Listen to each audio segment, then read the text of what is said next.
yo creo que estaría bien, vamos, para situarnos más o menos, empezar dando datos de la vida de Semper, aunque para nosotros quizás sea un poco, eh, no sé, recordar, pero yo creo que después puede ser útil para cuando veamos las relaciones que tuvo con el estilo con otras publicaciones anteriores. Entonces, aunque no haga falta hacer el guión completo de la vida, yo creo que sí es interesante saber que el libro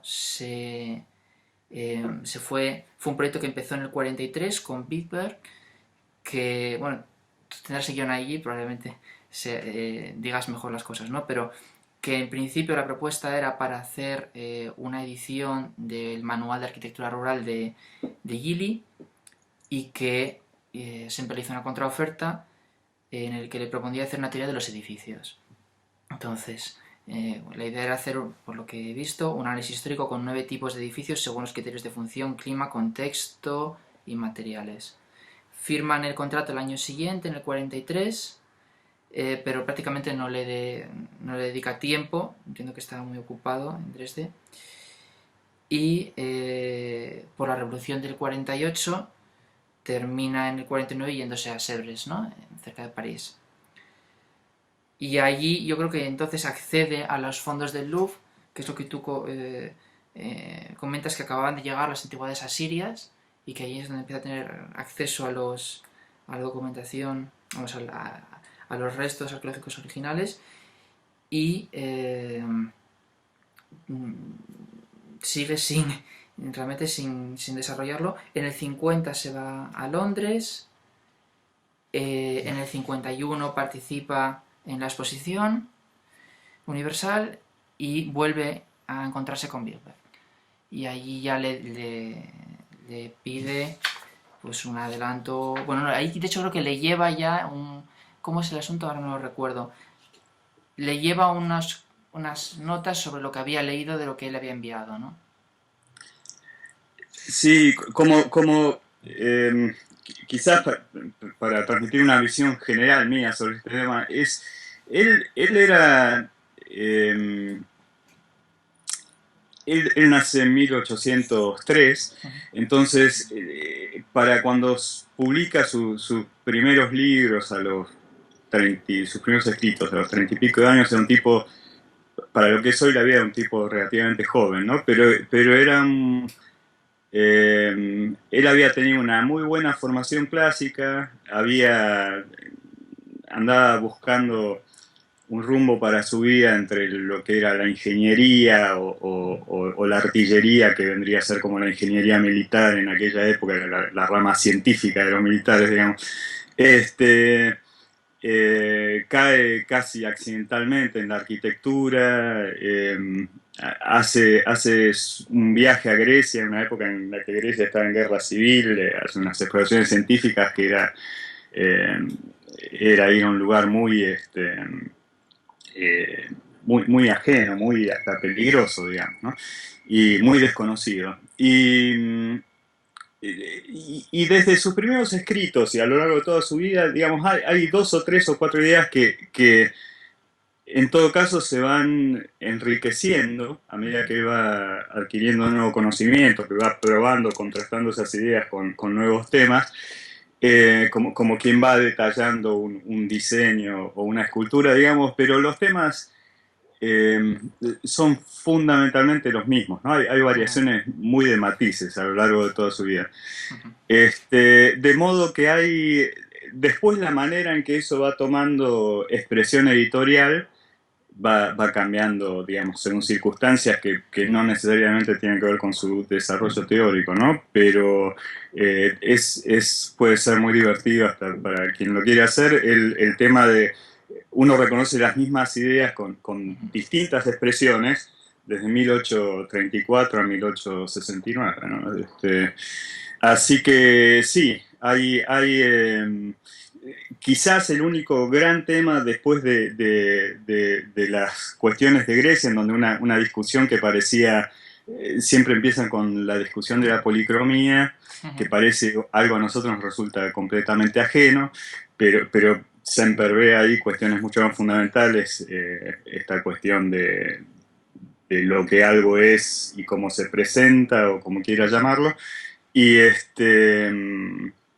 y la otra cosa importante fue para él la exposición de Londres, que ahí la comprensión del mundo industrial y la comprensión del mundo propiamente dicho, enriquece enormemente, ¿no?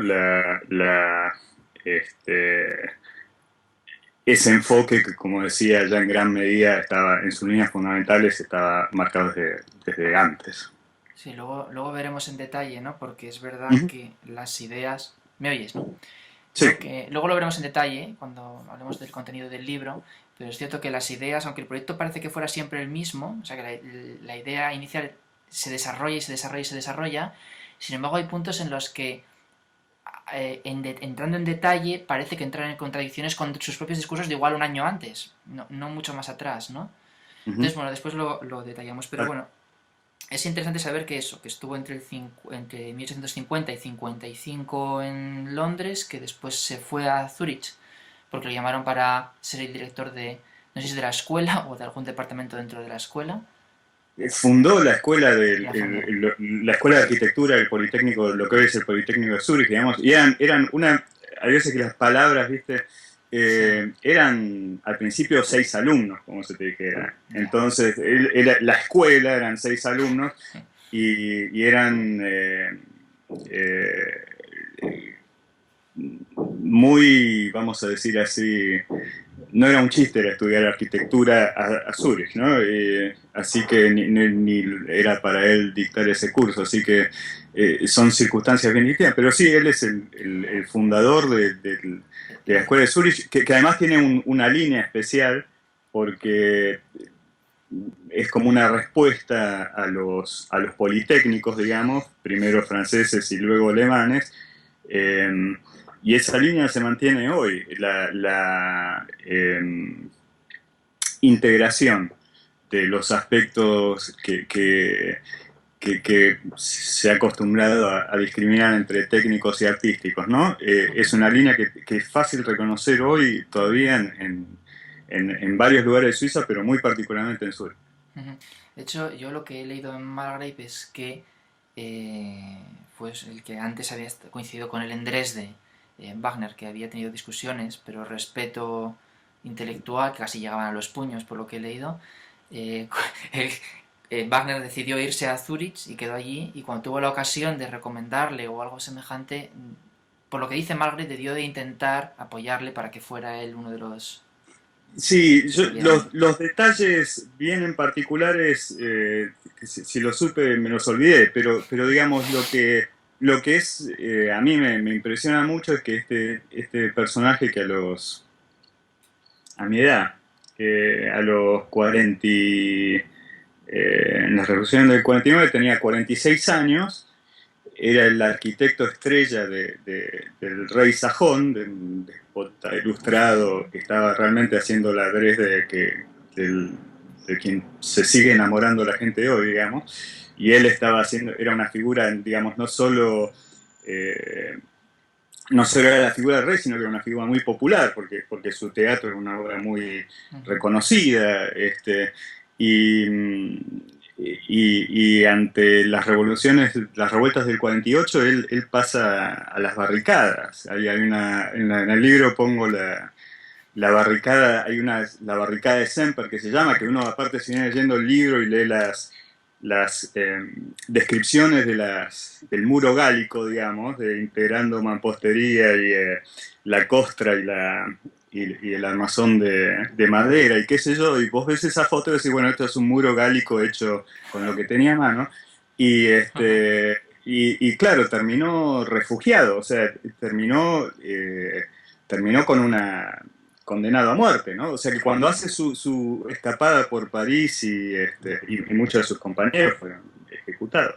Entonces, cuando hace su recorrido por París y por Londres, era un exilio, digamos, en ese sentido bastante dramático. Deja a tu familia en Dresde, Pierde la posición. pero al mismo tiempo, digamos, eso es lo que él llega a París y se mete en el museo, llega a Londres y se mete este, Sí. en las escuelas de oficios que se estaban armando en ese momento, o sea que a su modo, digamos, le da un sentido a su búsqueda intelectual que de otra manera probablemente no hubiera sucedido, Exacto. ¿no? Yo tengo la sensación de que para su obra teórica hubiera sido fundamental fue fundamental esa desgracia personal.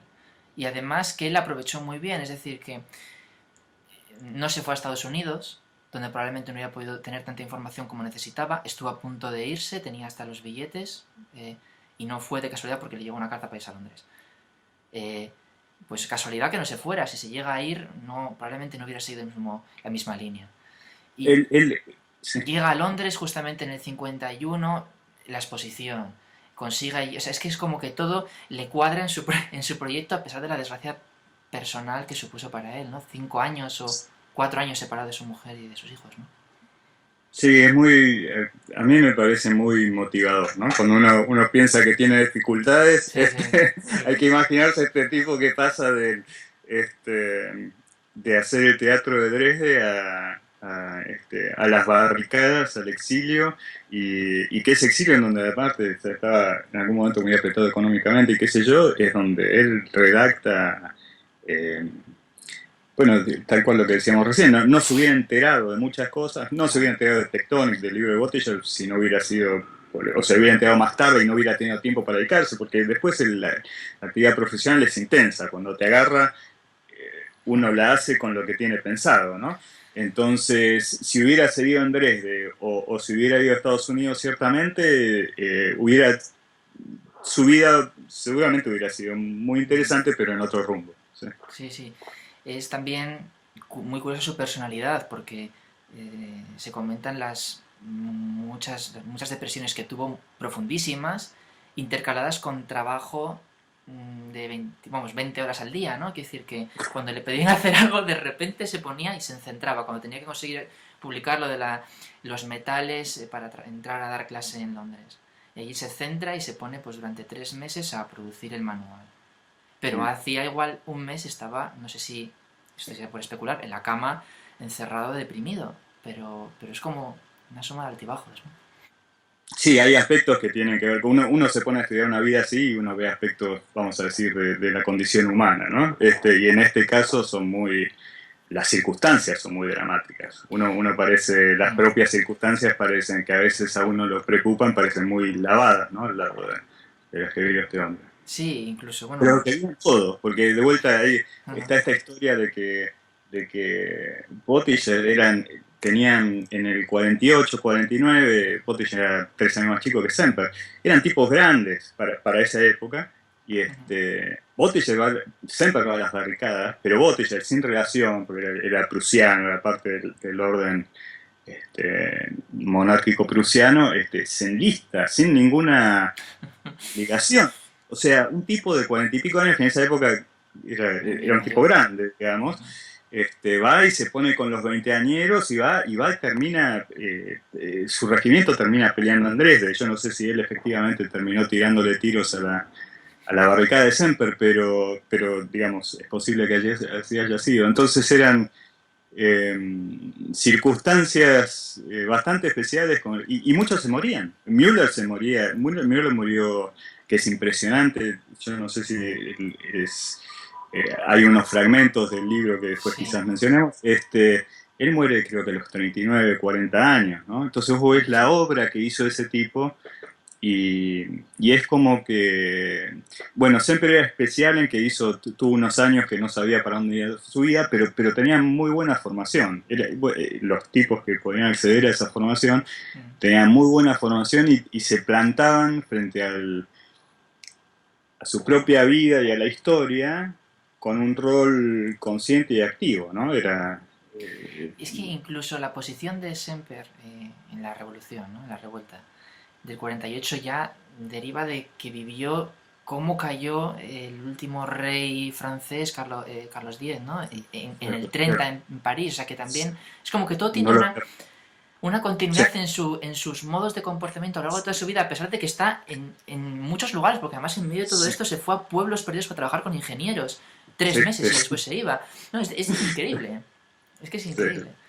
Es un personaje muy curioso. Este, Bueno, pero en todo caso, para no alargarnos demasiado, es triste, y yo creo que también hay que decirlo, que después hizo un intento de traición al editor que le había mantenido casi por caridad a este Big mm, Bear, ¿no? Y entonces creo que se vieron en una ciudad muy cerca de Vaduz, cerca de Liechtenstein, para intentar acordar unas nuevas condiciones. Él quería más dinero, ya esto ya claro, cuando vivía en Zurich, ¿no? mm. Él le acordó darle más dinero, pero como Semper quería aún más, porque yo no sé cómo es posible que estuviera arruinado o que no tuviera los libros, porque entre otras cosas se dice aquí en el estilo que si él tuviera más sus referencias cerca, podría citar más y mejor, y que no lo hace porque no lo tiene. Entiendo que porque había vendido los libros, porque se los habías dejado, no sé qué ocurrió con parte de su biblioteca, o si los consultaba, los había consultado en Londres, no lo sé. Bueno, Pero ahí hay dos cosas. Una es que, digamos, hoy no nos damos cuenta de los medios que tenemos. Los libros eran una cosa cara. Los libros a su vez se vendían en muy pocos volúmenes. Y siempre, eso lo menciona Molbech, y Molbech para todo esto se basa en Hermann, que es el historiador alemán que empieza. juntó estos datos, digamos, pero eh, Semper leía Bottiger en la biblioteca en la British Library, en Londres. O sea, él iba a la biblioteca a leerlo. Y al lado estaba, como dice, es una Sí, imagen muy potente, estaba Marx redactando el sí, Capital. Entonces, era la relación con los libros era distinta. Y siempre era un tipo que había tenido una juventud acomodada, digamos, se había podido dar el lujo de pasear buscando un sentido a su vida. Después había sido arquitecto de Estrella del Rey, de pronto está exiliado sin... sí. mm, Sí, sí, bueno, volviendo a lo sí, otro, lo que tú dices, claro, probablemente los libros estaban pues en la biblioteca, en la British Library, entonces no tenía acceso a toda la información que él necesitaba. El caso es que le había dejado el manuscrito a Big Bird, eh, y cuando él intenta renegociar las condiciones y tiene dudas, le va a otro editor para pedirle un presupuesto de cuánto le ofrecería, y para su desgracia, dice Margaret, es verdad, lo acepta. Y mm, para mayor desgracia, Big Bird se entera. Y al enterarse le dice, claro, como entiendo, un cabreo tendría monumental, que ni le devolvía, ni le devolvía manuscrito, sí, ni quería saber nada de él. Y por ese manuscrito además se perdió, no se encontró por ninguna parte que yo sepa. sí. O sea que realmente el libro que él escribió, con todas sus referencias y con todo el pozo del tiempo que podía haber estado reflexionando sobre ello, eso se perdió y lo reescribió en unos años. Sí. Hay párrafos, igual de todas maneras, digamos, eh, hay párrafos, y vos sé que lo estuviste haciendo, si uno va leyendo sus conferencias de Londres y sus manuscritos para diversos libros y qué sé yo, uno reconoce hasta textualmente párrafos como lo que hoy sería copiados y pegados, ¿no? Ujú. Entonces cuando alguien dijo, bueno, tuvo que reescribirlo, no es que tuvo que volver a empezar a recordar de cero, pero lo que sí es interesante de esa anécdota es que él empezaba hasta ese manuscrito que pierde, él empezaba con la cerámica porque era el primer, la primera de las artes técnicas que presentaba la cerámica, porque todos los motivos formales de las molduras, etcétera, que eran el lenguaje diario del arquitecto clásico, digamos, nacían de ahí, ¿no? Nacían de la basijería, etcétera. Y solo recién después de ese cambio pasan los textiles. O sea que sí, para contradecir lo que venía diciendo yo antes, hay cierta evolución. Si bien ya antes, ya en muchos años antes, había hablado del arte textil como la base, qué sé yo, para la altura de ese manuscrito él comenzaba con la cerámica y esa circunstancia, como si uno dijera fortuita, una pelea por plata con el editor, Ujú. cambia la estructura del libro, ¿no? O da oportunidad a un cambio. Sí, Este, el proyecto se quedó entonces en que fueran tres tomos, dos dedicados y que son los que tenemos, a las artes técnicas, que es decir, textil, cerámica, carpintería, bueno, tectónica y mm, estereotomía, piedra. Y el mm, último, y aquí habrá después mucho de lo que hablar, ¿no? ujú, Supuestamente dedicado a la arquitectura desde una perspectiva distinta, o eso dice Mulgrave, ¿no? Que es lo que ujú, después lo hablaremos, como supuestamente integrándolo más o hablando más de los aspectos sociales y políticos en relación con la arquitectura, intentando englobar todo eso. Ese libro no se hizo, quedan creo 42 páginas de un manuscrito en los archivos, y entonces queda la duda si realmente tenía esa idea que dice Margaret de completarlo así, si le pareció innecesario o qué, no queda muy claro, ¿no? Pero bueno, ahora quedó incompleta y, y quedan pues los dos primeros tomos, que ya es bastante. Sí, yo tengo, no sé si es a eso lo que querés decir ahora, pero digamos, mi impresión personal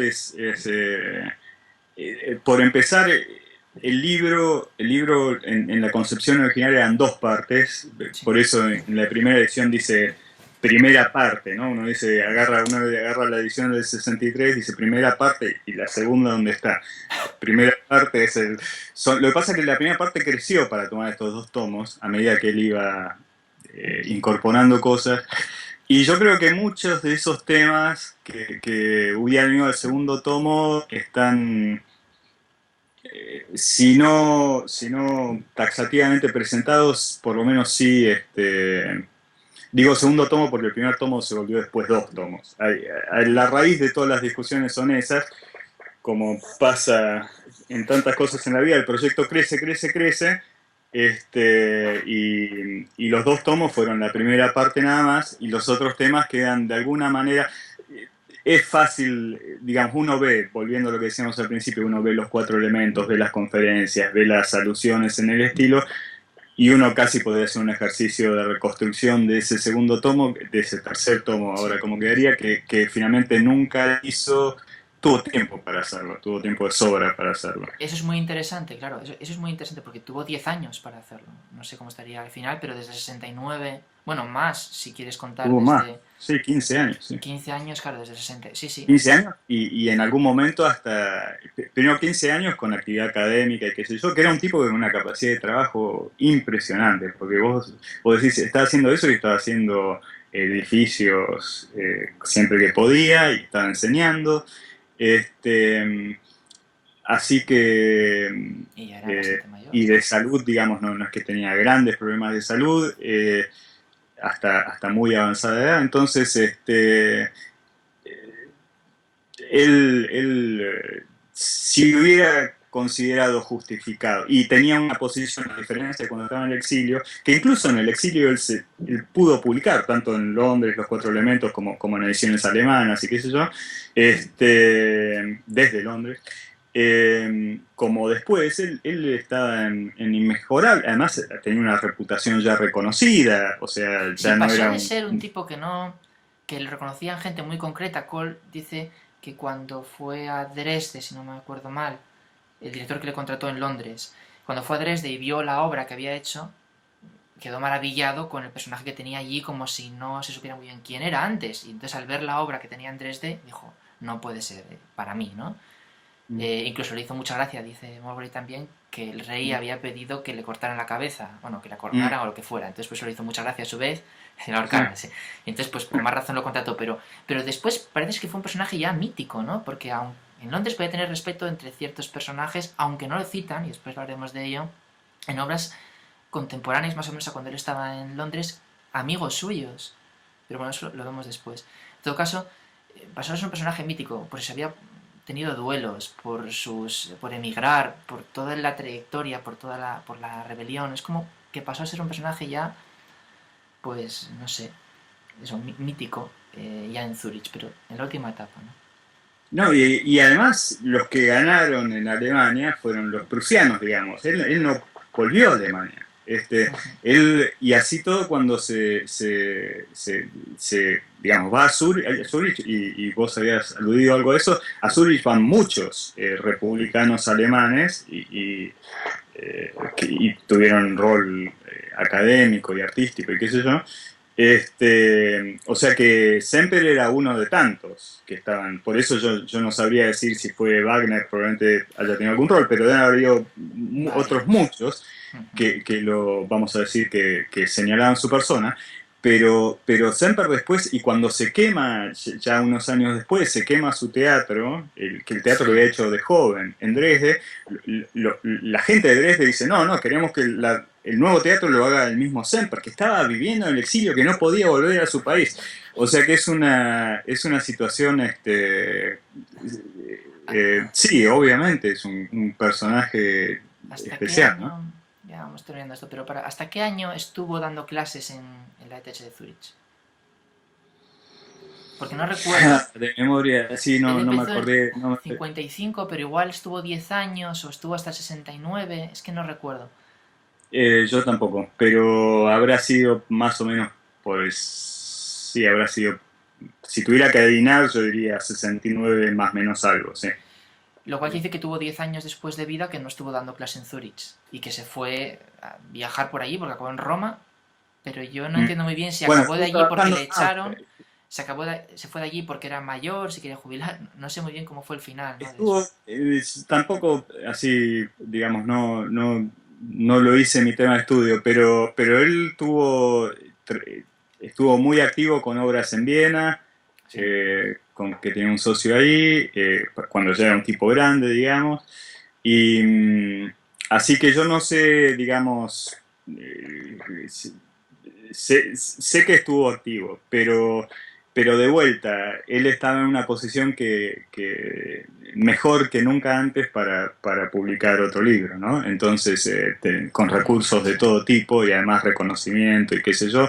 De hecho, se vuelve a imprimir, se reimprime Ujú. el estilo en 1978, cuando él, digamos, el segundo tomo sale a la luz con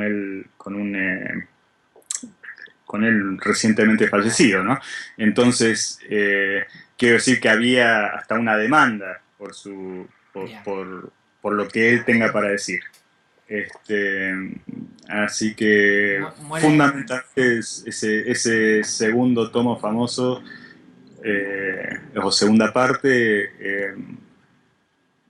yo pienso que es eso, que es como decir, la primera parte había sido tan cargada de sentido, tenía una razón de ser tan potente, que quizás lo otro hubiera sido derivativo, algo así. Quizá Esa tuviera es mi menos información o... Bueno, luego lo hablamos con calma. sí. Para terminar esto, se muere el 15 de mayo del 79, ¿no? Y muere en Roma Mm, y se entierra allí. O sea que además el mm. hijo creo que llegó... El hijo es el hijo que después hizo las traducciones de los textos de las conferencias de Londres. Es ese mismo, es Hans se llamaba, no me acuerdo. El mismo hijo que fue a verle cuando estaba fallecido. Sí, de vuelta, sé que hay dos hijos y quizás me confundo lo que hizo uno y otro, pero sí, hicieron cosas, e incluso algunas criticadas, con respecto a las traducciones y como Sí, que... luego lo vemos. Eso es muy interesante. Porque según Margaret da demasiada importancia, quizá, no lo sé, a Ujú. una traducción que hizo uno de los hijos y las consecuencias que tuvo, sobre todo en lo que él dice de la función del Mm. estilo, ¿no? Pero luego lo vemos en detalle.